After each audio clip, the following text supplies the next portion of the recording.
Warren Buffett recently stepped back from a career that spans 9 decades, leaving behind a net worth of roughly $169 billion. Here is his wealth trajectory. While a millionaire by 30, 99% of his net worth appeared after age 50. The line initially barely registers, yet through his annual letters, he documented his decisions in real time. The data was never hidden. Contrast that with the modern reality. We scroll TikTok for 7 seconds and expect to feel inspired. We watch a 5-minute video and feel like we're falling behind if we aren't already rich. We are watching 50 years of compounding logic collide with a culture that craves an immediate dopamine hit. If the most successful financial strategy in history is free and proven, yet we struggle to follow it, it suggests that our current habits and digital environment have become incompatible with his timeline. To understand why, we have to look at patience as a mechanical system. For Buffett, it is an active, predatory way of waiting for a specific mathematical advantage. During the 2008 financial crisis, while investors everywhere liquidated their holdings in a panic, Buffett stayed calm. He used that period of instability to negotiate deals with firms like Goldman Sachs, which eventually generated $500 million in annual dividends.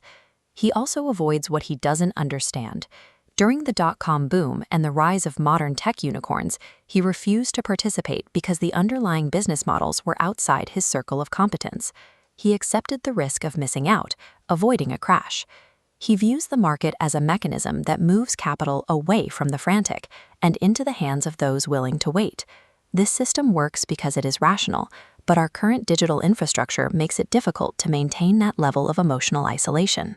This constant urge to react is a direct result of living in an ecosystem built for immediate engagement.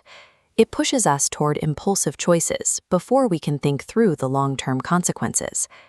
Research from Stanford University indicates that high levels of digital distraction actually lower our capacity for deep focus.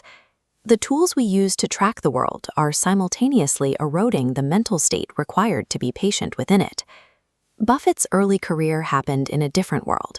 Information was scarce, and finding it required hours of deep reflection in quiet rooms.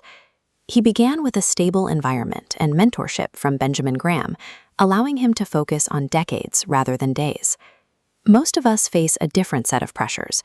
Between rising costs and a social feed full of peers who seem to be winning faster, waiting 10 years for a return can feel like a risk we can't afford to take.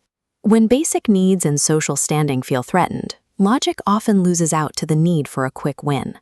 The modern world acts like a noise floor that drowns out Buffett's signals. It is an environment that actively penalizes the slow and rewards the impulsive, at least in the short term. In a landscape defined by instant reactions, choosing to be slow is a strategic rebellion. When everyone else is forced to move at the speed of the latest headline, the ability to wait becomes a rare competitive advantage. For those in their 20s or 30s, the time horizon is still vast. The pressure to compete with someone else's highlight reel right now is an artificial urgency created by the screen in your hand. Buffett often uses a biological analogy to explain this. You cannot produce a baby in 1 month by getting 9 women pregnant. Certain results simply require the passage of time. Compounding requires space and the discipline to let it work without interference. The person who recognizes that the race is an illusion has already won. They can walk steadily toward their own goals, while the rest of the world simply sprints in circles.